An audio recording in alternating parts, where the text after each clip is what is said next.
కింద పడిపోయామని ఫీల్ అవ్వద్దు.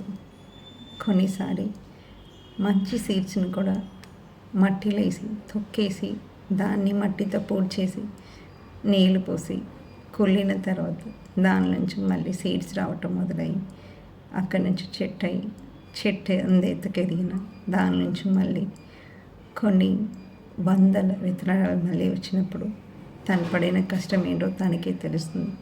సో లైఫ్లో కూడా కొన్నిసారి మన్ని కూడా తొక్కే వాళ్ళు ఉంటారు, పూడ్చే వాళ్ళు ఉంటారు, నీళ్ళు పోసే ఉంటారు, ఎదిగిన తర్వాత బ్రహ్మాండం అనేవాళ్ళు ఉంటారు.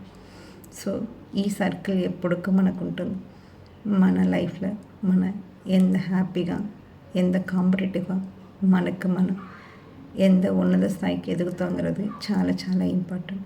అవతల వాళ్ళ మాట మనకు అనవసరం. మన లైఫ్, మన గమ్యం, మనం చేరటానికి ఎప్పుడూ ప్రయత్నం చేస్తూ ఉండాలి. ఇది నిరంతరంగా ఉండాలి.